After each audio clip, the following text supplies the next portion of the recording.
Hi, mid cap ഡോക്ടറിൻ്റെ post modern pre മാർക്കറ്റിലേക്ക് എല്ലാവർക്കും സ്വാഗതം. അപ്പം ഇന്ന് രാവിലെ മാർക്കറ്റ് ഒരു ഹ്യൂജ് ഗ്യാപ്പ് ഡൗണിലായിരുന്നു അല്ലേ.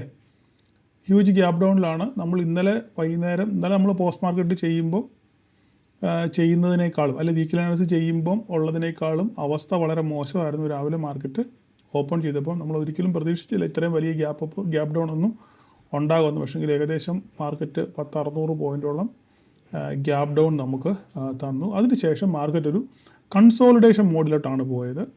അതിനുശേഷം അവസാന നിമിഷം മാത്രമാണ് ചെറിയൊരു ഷോർട്ട് കവറിങ് പോലെ നടന്നു. കാരണം അത്രയും നേരം മാർക്കറ്റ് ഷോർട്ട് താഴോട്ട് പൊട്ടുമെന്ന് വിചാരിച്ചിരുന്ന ആൾക്കാരെല്ലാം ലാസ്റ്റ് മൊമെൻ്റ് ആയപ്പോൾ എക്സിറ്റ് ചെയ്ത് പോയതിൻ്റെ ഒരു ഷോർട്ട് കവറിങ് ആണ് നമ്മളിവിടെ കണ്ടത്.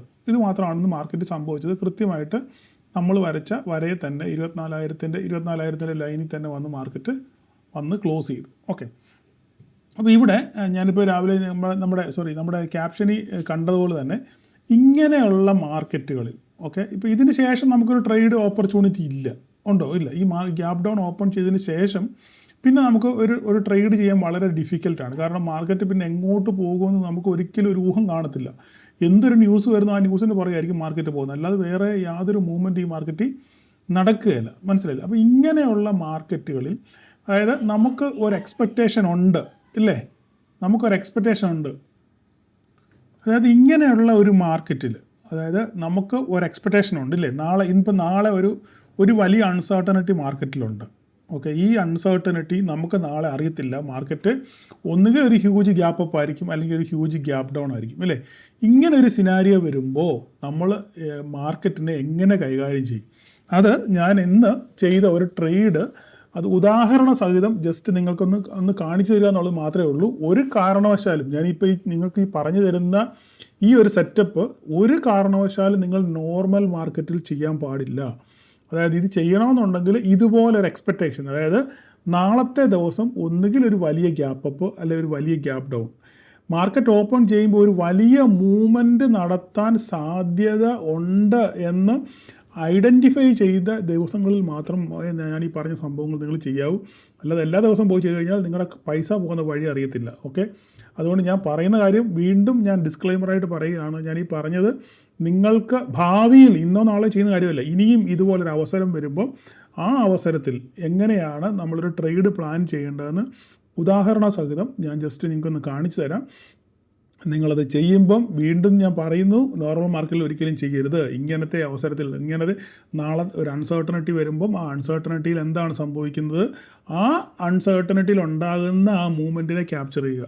ഇതാണ് ഞാൻ ചെയ്ത ട്രേഡ് ഉദാഹരണ സഹിതം തെളിവ് സഹിതം ഞാൻ ജസ്റ്റ് ഒന്ന് എക്സ്പ്ലെയിൻ ചെയ്യാം. അപ്പോൾ നാളെ ഞാൻ ചെയ്ത എടുത്തതിൻ്റെ സ്ക്രീൻഷോട്ട് ഞാനിവിടെ കാണിക്കാം നിങ്ങളെ.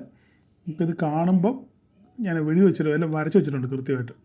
അപ്പോൾ ഇതൊരു ഹെഡ്ജ് ചെയ്ത് നമ്മളൊരു ട്രേഡ് ചെയ്താണ്. അപ്പം ഈ ഓപ്ഷൻ ബൈങ്ങിനകത്തിൽ ഹെഡ്ജിങ് എങ്ങനെയാണെന്നുള്ളതും ഹെഡ്ജിങ്ങിനോട് പലർക്കും പല വിരോധങ്ങളും ഉണ്ട്. ഓക്കെ, പലരും എന്താ പറയുന്നത്, ഇത് അംഗീകരിക്കാൻ പറ്റത്തില്ല എന്ന് പറഞ്ഞ് പോയവർ ധാരാളം ആൾക്കാരുണ്ട്. എങ്ങനെയാണ് ഹെഡ്ജ് ചെയ്ത് ഒരു ട്രേഡ് ചെയ്യുന്നത്, ഓപ്ഷൻ ബൈങ്ങിനകത്ത് ഹെഡ്ജ് ചെയ്യാൻ പറ്റത്തില്ല എന്നൊക്കെ പറഞ്ഞ് തർക്കിക്കുന്ന ധാരാളം ആൾക്കാരുണ്ട്. ഓക്കെ, ഒരു ഉടായ്പ പരിപാടിയാണെന്നൊക്കെ പറയുന്ന ആൾക്കാർ ധാരാളമുണ്ട്. അപ്പോൾ അവർക്കൂടെ ഒരു എന്താ പറയുന്നത്, ഇത് സത്യമാണെന്ന് മനസ്സിലാവുമല്ലോ ഇല്ലേ, അങ്ങനെ പറഞ്ഞവർക്ക്. അപ്പം ഇതെങ്ങനെയാണ് ചെയ്യുന്നത് വെച്ച് കഴിഞ്ഞാൽ, നമ്മളൊരു സ്ട്രൈക്ക് സെലക്ട് ചെയ്യുമ്പോൾ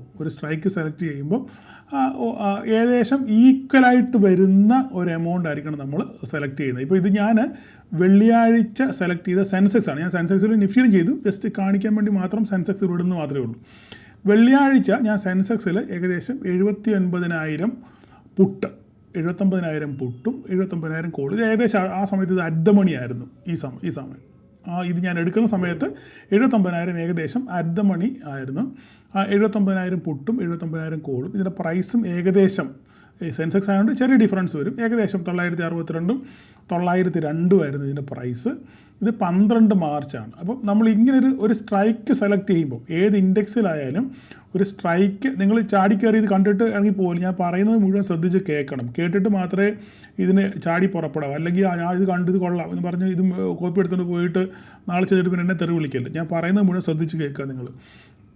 നിങ്ങൾ ആദ്യം ഒരു ഇൻഡെക്സ് സെലക്ട് ചെയ്യുമ്പോൾ ഏത് ഇൻഡെക്സിലാണെങ്കിലും നമുക്കിത് ചെയ്യാം. പക്ഷേ ഒരു ഇൻഡെക്സ് സെലക്ട് ചെയ്യുമ്പോൾ ആ ഇൻഡെക്സ് എക്സ്പയറിയിൽ നിന്നും മിനിമം 3 ദിവസമെങ്കിലും അകലെ ആയിരിക്കണം. ഓക്കെ, എക്സ്പയറിൽ നിന്നും 3 ദിവസം അകലെയെങ്കിലും ആയിരിക്കണം. 3 ദിവസം. കാരണം എന്താണ്, നമുക്കൊരു ഡീക്കേ ഉണ്ടാകാൻ പാടില്ല. മനസ്സിലായില്ലേ? ടൈം ഡീക്കേ ഉണ്ടാകാൻ പാടില്ല. കഴിവതും നിങ്ങൾ 3, 4, 5 ദിവസം അല്ലെങ്കിൽ നെക്സ്റ്റ് എക്സ്പയറി ഉള്ള ഒരു സ്ട്രൈക്ക് മാത്രമേ നിങ്ങൾ എന്ത് ചെയ്യാൻ പാടുള്ളൂ, ഇതിനു വേണ്ടി ചൂസ് ചെയ്യാൻ പാടുള്ളൂ. ഓക്കെ, അറ്റ് ദ മണിയാണ് ബെറ്റർ.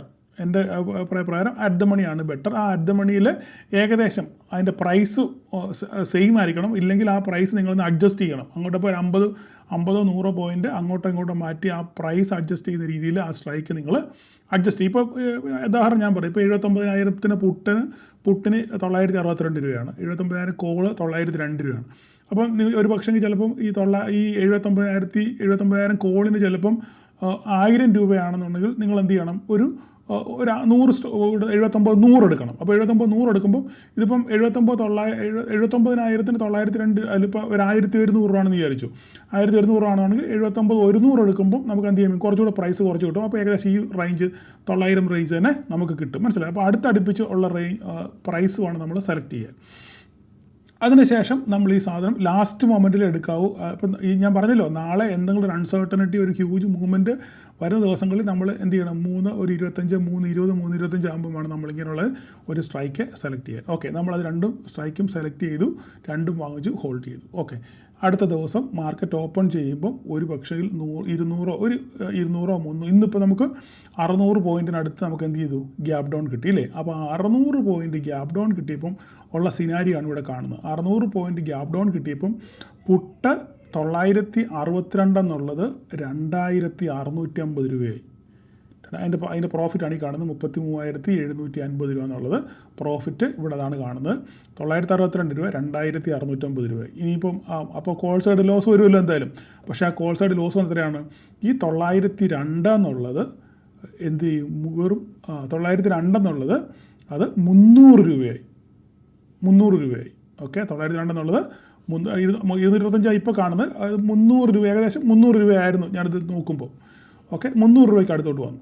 മനസ്സിലായില്ലേ? അപ്പം നമുക്കവിടെ 602 പോയിൻ്റ് അവിടെ നഷ്ടം.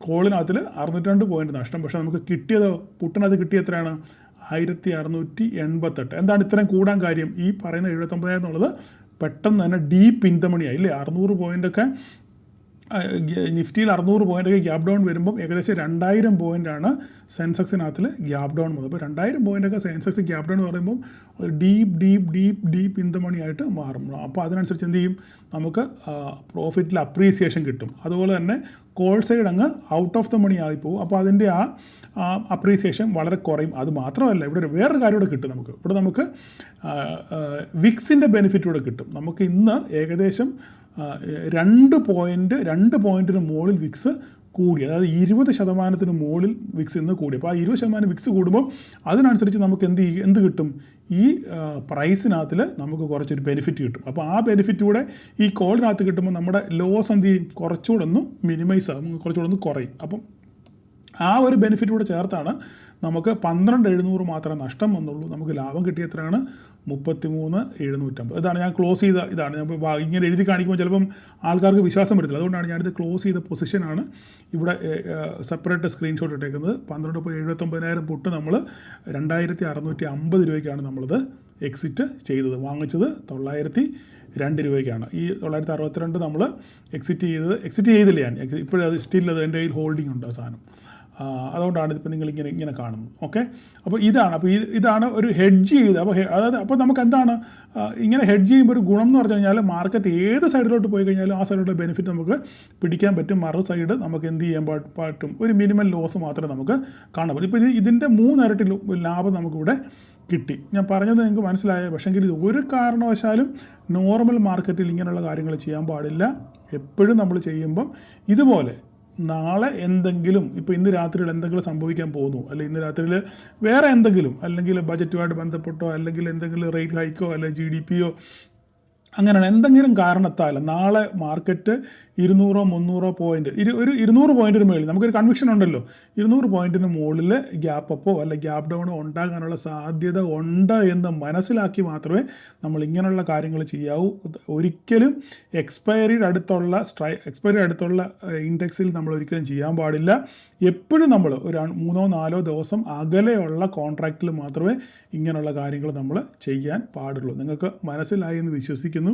ഞാൻ വീണ്ടും പറയുന്നു, നോർമൽ മാർക്കറ്റിൽ ഇത് ചെയ്യാൻ പാടില്ല. ഇങ്ങനെയുള്ള പ്രത്യേക സാഹചര്യങ്ങളിൽ മാത്രമേ നമ്മൾ ഇങ്ങനെയുള്ള കാര്യങ്ങൾ ചെയ്യാവൂ. ഇത് നിങ്ങൾക്ക് ഒരു ഒരു എക്സ്പീരിയൻസ് ആയിരിക്കണം. നെക്സ്റ്റ് ടൈം നിങ്ങൾ ഇത് ചെയ്യും. ഇതുപോലെ ഇനി ഒരു അവസരം വരുമ്പോൾ നിങ്ങൾക്ക് ഇത് പരീക്ഷിക്കാം, ഇല്ലേ? നാളെ എന്താ സംഭവിക്കുന്നത് അറിയത്തില്ല. നാളെ അങ്ങനെ ഒരു അവസരം വരുമ്പം നിങ്ങൾക്കിത് എടുത്തെന്ന് പരീക്ഷിക്കുന്നത് നന്നായിരിക്കും എന്ന് ആണ് എൻ്റെ ഒരു അഭിപ്രായം. അപ്പോൾ നിങ്ങൾ സൂക്ഷിച്ച് കണ്ട് ചെയ്യുക.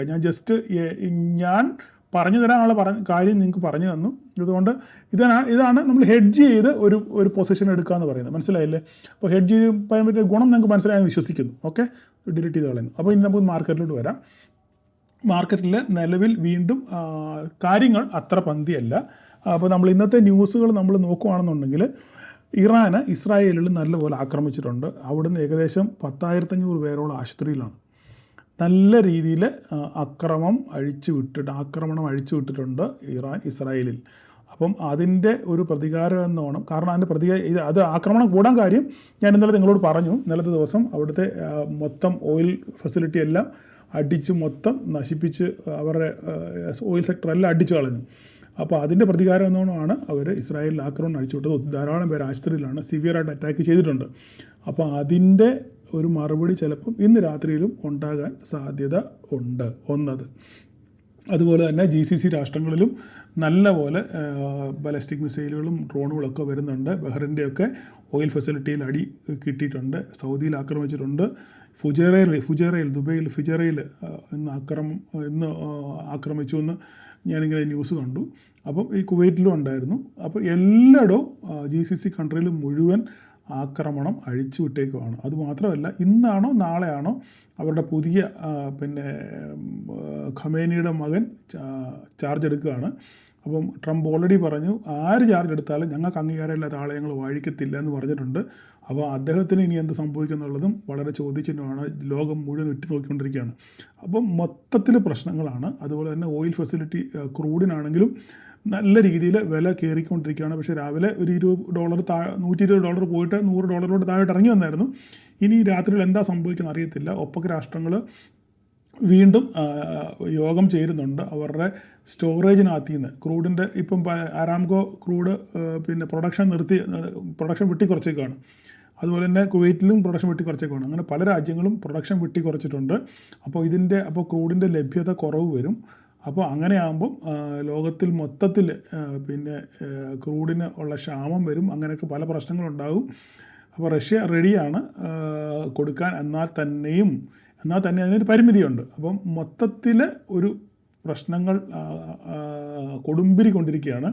അപ്പോൾ അതിന് ഏറ്റവും ഫസ്റ്റ് പരിഹാരം എന്ന് പറഞ്ഞാൽ ഹോർമൂസ് കടലിടുക്ക് ഇതിൻ്റെ കൺട്രോള് അമേരിക്ക ഏറ്റെടുക്കുക എന്നുള്ളതാണ്. അത് എപ്പോൾ എടുക്കും എന്നുള്ളതാണ് ചോദ്യം.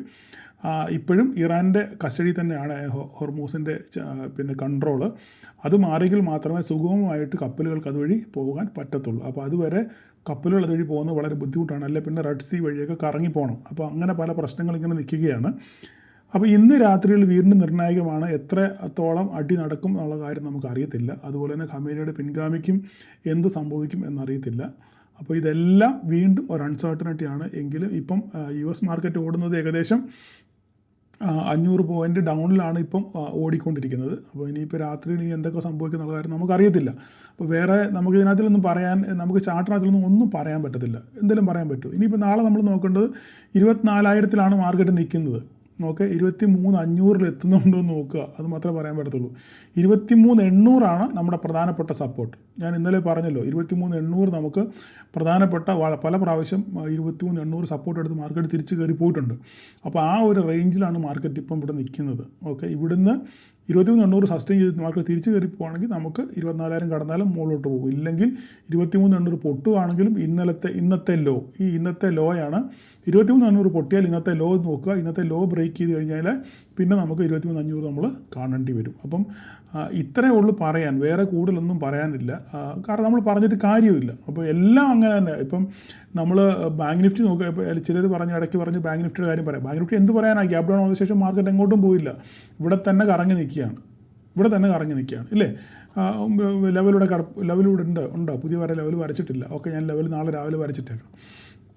അതുപോലെ തന്നെ നിഫ്റ്റി മിഡ് ക്യാപ്പിൻ്റെ കാര്യമാണെങ്കിൽ ലെവലുണ്ട് കൃത്യമായിട്ട്. നമ്മുടെ ഗ്യാപ് ഡൗൺ വന്ന് നമ്മുടെ ലെവലിൽ വന്ന് ടച്ച് ചെയ്ത് മാർക്കറ്റ് ഈ പറഞ്ഞ പോലെ തന്നെ അവിടെയും ചെറിയൊരു അപ്സൈഡ് മാത്രം കിട്ടിയെന്ന് മാത്രമേ ഉള്ളൂ. നമുക്കൊന്നും പറയാൻ പറ്റില്ല, കാരണം ന്യൂസിൻ്റെ പുറത്താണ് മാർക്കറ്റ് പോകുന്നത്. അപ്പം നാളെ നമുക്ക് നോക്കാം എന്താ സംഭവിക്കുന്നത്. ഞാൻ ഇന്ന് രാവിലെ ഞാൻ വോയിസ് ഇട്ടപ്പോൾ തന്നെ നാളെ രാവിലെ എന്തെങ്കിലും പ്രത്യേകത വല്ലതും ഉണ്ടെന്നുണ്ടെങ്കിൽ ഞാൻ രാവിലെ ഒരു ന്യൂസ് ഇടാം. പിന്നെ പ്രത്യേകിച്ച് നമ്മുടെ ഗ്രൂപ്പിലുള്ളവരും ആരും പേഴ്സണലായിട്ട് എനിക്ക് മെസ്സേജ് അയക്കേണ്ട, സാറേ എല്ലാവരോടും ഞാൻ കോമൺ ആയിട്ടൊക്കെ പറയുകയാണ്. ഞാൻ നിങ്ങൾക്കറിയാമല്ലോ, എൻ്റെ ഗ്രൂപ്പിനകത്തിൽ ഞാൻ ഒരു കോള് കൊടുക്കുന്ന ഒരാളല്ല ഞാൻ. നിങ്ങളത് ആദ്യം മനസ്സിലാക്കുക. ഞാൻ ഒരിക്കലും ആർക്കും ഒരു കോൾ കൊടുക്കത്തില്ല, ഒരു റെക്കമെൻഡേഷൻ കൊടുക്കാറില്ല. ഞാൻ ഈ പറയുന്ന ലെവലുകളും ചാർട്ടുകളും മാത്രമേ എൻ്റെ ഗ്രൂപ്പിൽ ഞാൻ കൊടുക്കുന്നുള്ളൂ. നിങ്ങൾ ആരും അത് പ്രതീക്ഷിച്ച് വരണ്ട. ഓക്കെ, നിങ്ങൾ ആരെങ്കിലും അവിടെ ടിപ്പ് കൊടുക്കുന്നോ കോൾ കൊടുക്കുന്നോ അങ്ങനെയുള്ള പരിപാടികളൊന്നുമില്ല. ഞാൻ അങ്ങനെയുള്ള പരിപാടി കൊടുത്ത് നമ്മുടെ ഗ്രൂപ്പിനെ പിന്നെ വിപുലപ്പെടുത്താൻ ആഗ്രഹിക്കുന്നുമില്ല. എൻ്റെ ഉദ്ദേശം എന്ന് പറഞ്ഞാൽ നിങ്ങൾ ഓരോരുത്തരും സ്വന്തം കാലിൽ നിന്ന് ട്രേഡ് എടുക്കുക. അങ്ങനെ ഇപ്പം നമ്മളെ എന്നെ പിന്തുടർന്നവർക്ക് എല്ലാവർക്കും അറിയാം, സ്വന്തമായിട്ട് നിങ്ങൾ ട്രേഡ് എടുക്കാൻ പഠിച്ചു ഇല്ലേ? നിങ്ങൾ സ്വന്തമായിട്ട് ട്രേഡ് എടുത്ത് 10 പോയിൻ്റ് 20 പോയിൻ്റ് എടുക്കാൻ നിങ്ങൾ പഠിച്ചു. അതാണ് നിങ്ങൾക്ക് വേണ്ടത്. പിന്നെ നിങ്ങൾ പറയാ അത് പഠിച്ച് സ്വന്തമായിട്ട് നിങ്ങൾ ട്രേഡ് എടുക്കാൻ പഠിക്കും. സ്വന്തമായിട്ട് നല്ല രീതിയിൽ അത് പിന്നെ ട്രയൽ ചെയ്തൊക്കെ നിങ്ങൾക്ക് പ്രോഫിറ്റ് എടുക്കാനുള്ള ഒരു കപ്പാസിറ്റി നിങ്ങൾക്ക് വരും. അത് ഇരിക്കുന്നതിന് മുമ്പേ കാല് നീട്ടാൻ പറ്റത്തില്ല. പതുക്കെ ക്രമേണ ഓരോ കാര്യങ്ങളും കണ്ടും ക്യാൻഡിലുകളുടെ സ്ട്രക്ചർ കണ്ടും ക്യാൻഡിലിൻ്റെ സ്വഭാവം കണ്ടും അതിൻ്റെ പോക്ക് കണ്ടും വീഴ്ച കണ്ടും ഒക്കെ ആയിരിക്കും നിങ്ങൾ ഇതൊക്കെ പഠിക്കുന്നത്. അപ്പോൾ ഒരു ദിവസം കൊണ്ടോ സുപ്രഭാതം കൊണ്ടോ നിങ്ങൾക്കിത് പഠിക്കാൻ പറ്റത്തില്ല. പക്ഷേ കൃത്യമായി നിങ്ങൾ എന്നെ പിന്തുടരുവാണെന്നുണ്ടെങ്കിൽ നിങ്ങൾക്കും നല്ലൊരു ട്രേഡർ ആകാൻ പറ്റും. ഓക്കെ, അപ്പോൾ അതുകൊണ്ട് നിങ്ങൾ ആരും എനിക്ക് പേഴ്സണൽ മെസ്സേജ് ഇങ്ങനെയുള്ള കാര്യത്തിന് വേണ്ടി, സാറേ ഞാൻ പുട്ടെടുക്കട്ടെ, കോൾ എടുക്കട്ടെ, ഇവിടുന്ന് മുകളിലോട്ട് പോകുമോ, ഇവിടുന്ന് താഴോട്ട് വീഴുമോ, പൊട്ടുമോ, എങ്ങനെയാണെന്ന് ചോദിച്ച് ആരും പേഴ്സണൽ മെസ്സേജ് അയക്കേണ്ട. ഈ മെസ്സേജുകളൊക്കെ ഞാൻ കാണുന്നുണ്ട്, പക്ഷേ ഞാൻ ആർക്കും റിപ്ലൈ ചെയ്യാറില്ല. അല്ല, നിങ്ങളുടെ ഈ ഇതുമായിട്ട് ബന്ധപ്പെട്ട് നിങ്ങളുടെ പഠനമായിട്ട് ബന്ധപ്പെട്ട് സംശയം ചോദിച്ചു കഴിഞ്ഞാൽ അപ്പോൾ തന്നെ ഞാൻ റിപ്ലൈ ചെയ്യാറുണ്ട്. അല്ലാതെ നിങ്ങൾ കോൾ എടുക്കട്ടെ, പുട്ടെടുക്കട്ടെ, ഇവിടുന്ന് മേലോട്ട് കയറുമോ, താഴോട്ട് വീഴുമോ, പൊട്ടുമോ, നാളെ ഗ്യാപ്പാണോ, BTC എടുക്കട്ടെ എന്നൊന്നും ചോദിച്ചുകൊണ്ട് ആരും എനിക്ക് മെസ്സേജ് അയക്കേണ്ട. അതിനിട്ട് റിപ്ലൈ ഇട്ട് കിട്ടത്തും ഇല്ല. ഓക്കെ, ജസ്റ്റ് പറഞ്ഞെന്ന് മാത്രമേ ഉള്ളൂ. അപ്പം നാളെ നമുക്ക് കാണാം. രാവിലെ ഞാൻ ഗ്രൂപ്പിൽ ഒരു വോയിസ് ഇടാം. ഓക്കെ, നമ്മുടെ തൃശ്ശൂരുള്ള ക്ലാസ് നമ്മൾ മാറ്റി വെച്ചു. ഞാൻ ഓൾറെഡി ഗ്രൂപ്പിൽ പറഞ്ഞിരുന്നു. കാരണം ടിക്കറ്റ് എല്ലാം ക്യാൻസലായി, എയർപോർട്ടെല്ലാം അടച്ചെടുക്കുകയാണ്, നമുക്ക് യാതൊരു നിർവാഹവും ഇല്ല. അതുകൊണ്ടത് നമ്മൾ അത് ഏപ്രിൽ മാസത്തേക്ക് മാറ്റി വെച്ചു. നമ്മുടെ റമദാനൊക്കെ കഴിഞ്ഞതിന് ശേഷം ഏപ്രിൽ മാസത്തോടെ നമുക്ക് ഞാൻ നാട്ടിൽ വരുന്നുണ്ട്. അപ്പം ആ സമയത്ത് നമുക്കത് നടത്താം എന്ന് പറഞ്ഞ് എല്ലാവരും സമാധാനിപ്പിച്ചിട്ടുണ്ട്. നമ്മുടെ മുമ്പ് വേറെ മാർഗ്ഗമൊന്നുമില്ലല്ലോ, സിറ്റുവേഷൻ ഇതെല്ലാം ആയിപ്പോയില്ലേ. അപ്പം നാളെ എല്ലാവരും സൂക്ഷിച്ച് കണ്ട് ട്രേഡ് ചെയ്യുക. മാർക്കറ്റ് നാളെയും മറ്റന്നാളും അടുത്ത മാസവും അടുത്ത വർഷം കൊടുത്തിട്ടുണ്ട്. നമ്മൾ നാളെ മാർക്കറ്റ് ഉണ്ടെന്നുള്ളതാണ് ചോദ്യം. അതുകൊണ്ട് സൂക്ഷിച്ച് കണ്ട് ട്രേഡ് ചെയ്ത് ന്യായമായ രീതിയിൽ എന്തെങ്കിലും കിട്ടിയാൽ അതുകൊണ്ട് വീട്ടിൽ പോകാൻ നോക്കുക. ഓക്കെ, അപ്പോൾ നാളെ എല്ലാവർക്കും ഒരു പ്രോഫിറ്റബിൾ ഡേ ആശംസിക്കുന്നു. Thank you all.